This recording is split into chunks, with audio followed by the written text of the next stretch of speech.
I'm not gonna lie, sitting in this chair is probably one of my most favorite parts of making the video. Sometimes I even spend more time making this chair intro than making the video.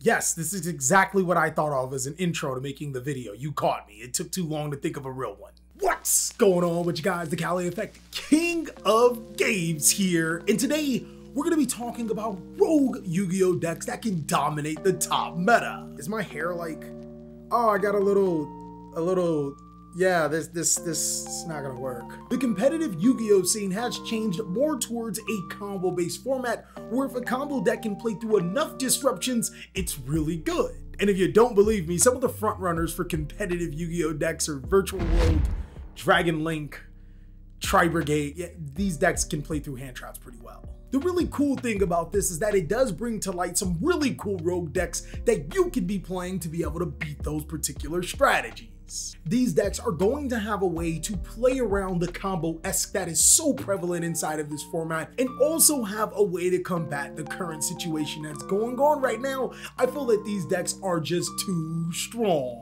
So of course, if you want to see more videos like this, then be sure to destroy that subscribe button, but also be sure to post down below in the comment section what rogue deck have you been playing to great success. I think it'd be really cool to promote how diverse this format is, and you posting down below in the comment section could help. I've also noticed that people love to talk about these particular strategies or may want to know more about these particular strategies. I have an amazing Discord community that you guys can join if you want to spread the love about your favorite deck or possibly even get more love about the favorite deck. And for the people that want particular deck lists from me, well, I'd be sure to put a lot of these deck lists on Patreon so you can have a pretty good base. Without further ado, let's jump on in so we can talk about some really cool rogue decks that can destroy the top meta. The first strategy we are going to talk about feels like it became really competitive overnight, but I couldn't fathom another strategy being considered as one of the most powerful decks while also being rogue. Get it? You don't get it? You don't get it. Phantom Knight is a mid-range combo deck that does amazing inside of this format. One of this deck's best selling points is that it can actually search its disruptions from the main deck, where some of the other combo decks actually have to make an extra deck monster to stop the opponent. Phantom Knight's Fog Blade is not only a card that can stop some of your opponent's most important monsters, it serves as an extender allowing you to banish it to special summon Phantom Knight monsters from your graveyard back to your side of the field. And thanks to the new card Phantom Knight's Torn Scale, not only is it easier to get this card from your hand to the graveyard if you need to turn it into an extender, it pieces the entirety of this deck together, allowing you to get important Phantom Knight cards from your deck to the graveyard while also special summoning itself to the side of the field anytime you banish a Phantom Knight card from your graveyard. Another selling point about this deck is not only can it play tons of hand traps, it can play through hand traps fairly easy, with some of its worst boards consisting of making a 1-card Red Eyes Dark Dragoon, with some of its most powerful boards making the rank 5 XC Dragons, whether you want to negate all of your opponent's monsters or have a monster with 3 disruptions and can reduce the attack of an opponent's monster, the Phantom Knight strategy is too strong.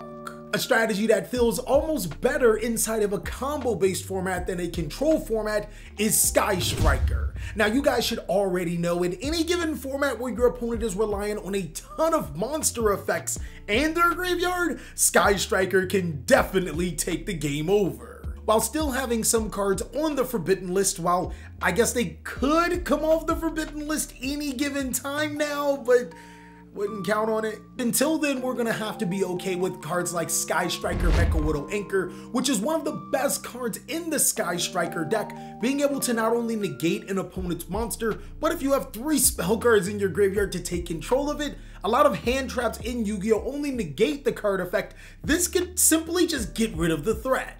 Then there's Sky Striker Mecha Shark Cannon, which allows you to banish a card in your opponent's graveyard, but also if you have 3 or more spell cards, you can special summon that monster to your side of the field. Imagine playing a deck that only plays 1 monster and then you can steal your opponents whenever you need to win.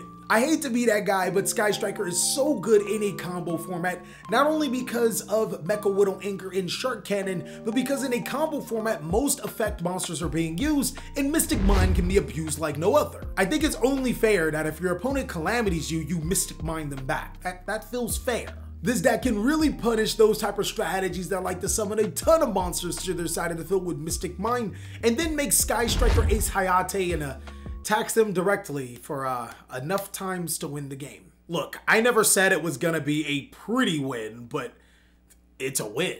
No matter how you put it, Sky Strikers are still an incredible strategy. You have the recursion in Sky Striker Ace Kagari and the searchability with Shizuku, but more importantly, you can grind out most combo decks through Mystic Mine, as well as being able to disrupt their resources with Widow Anchor or Shark Cannon. Now, I'm not kidding around when I say that this deck is actually really solid in this format. Prank Kids are a very powerful deck that a lot of people just seem to sleep on. I mean, we're nowhere near April, so I think we can march our way to talk about this particular strategy, at least for February. Get it? Because, like, that's after I'll just get into talking about Prank Kids. One card combos generate so much advantage for the Prank Kids strategy thanks to Prank Kids Meow Meow Mew, which didn't have to have an effect whatsoever. All it had to do was say it's a Prank Kids monster that needed a Prank Kids monster. This is exactly how you turn one Prank Kids monster to two. Those two monsters eventually end on a Prank Kids Battle Butler, which is essentially a Raigeki if it were a quick play spell card that had 3,000 attack and could be activated during either player's turn. The real cool thing about Prank Kids Battle Butler is what if I told you it were two Raigekis? Thanks to Prank Kids Meow Meow Mew, it allowed you to banish it from the graveyard in case you were using a Prank Kids monster effect to tribute, and Prank Kids Battle Butler just so happens to not be once per turn, so proceed to wipe your opponent's board once for fun, and if they have any follow-up, let's do it again. With that in mind, the Prank Kid strategy can play a ton of hand traps and disruption cards. Imagine opening 4 disruptions in your hand and the 5th card being a Prank Kid. Well, now you have double Raigeki, a follow-up, and of course 4 other disruptions in your hand. I personally feel that in this format, Prank Kids are a deck that not a lot of players really want to go against. Anytime you want to make a board, it can get disrupted through Battle Butler, if not for the other hand traps that they're playing inside of their hand. It's a strategy that accumulates resources and is amazing when going into time. Prank Kids are, I mean, it's a pretty good deck right now. Now, if you ever thought that I was kidding with a particular deck, then maybe you should stop being so childish and just have a sweet. These puns are just, yeah, that's, I'm not proud of that one, no. This transitional pun is so poorly thought out. I'm just gonna talk about the deck now. Madolche has become way more powerful thanks to the Blazing Vortex set. Instead of using cards like Pot of Extravagance where you could potentially lose, not all the time, but potentially lose 2 to 3 Madolche Tiramisus to prevent you from comboing off, let's take a second to mourn the players that banished all 3 Tiramisus when activating Extravagance and didn't get any of their combo pieces. I believe I can fly. That card is quickly replaced with a card like Pot of Prosperity, which allows you to dig deeper into your deck to get the particular cards you need to pop off. You can actually even choose the cards that you lose out of your extra deck. No more banishing triple Tiramisu for anyone anymore because we kind of need that card. And speaking of such, Madolche has one of the scariest Xseed monsters in the Yu-Gi-Oh! Card game, with Madolche Queen Tiramisu being able to shuffle cards on resolution and it doesn't target.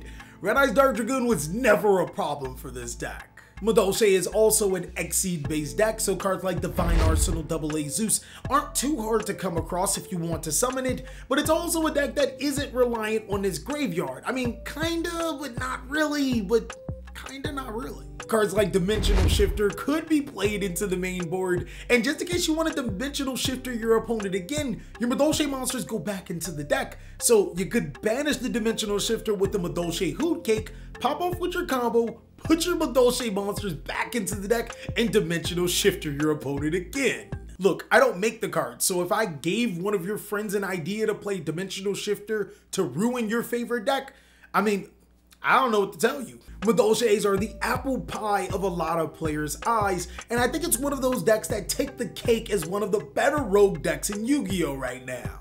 And I think with it winning the Remote Duel Invitational yesterday, we can actually say that Subterror is a really good Yu-Gi-Oh! Deck. Now, Subterror does have a searchable hand trap, and I'll talk about that in just a second. What I want to talk about is some of the most important cards for Subterror, which is Hidden City, allowing you to search any Subterror card from your deck to your hand, and can protect your Subterror monsters when being attacked face down, and of course, Subterror Guru, which allows you to add Subterror cards from your deck to your hand. If you haven't caught on by now, Hidden City searches Guru.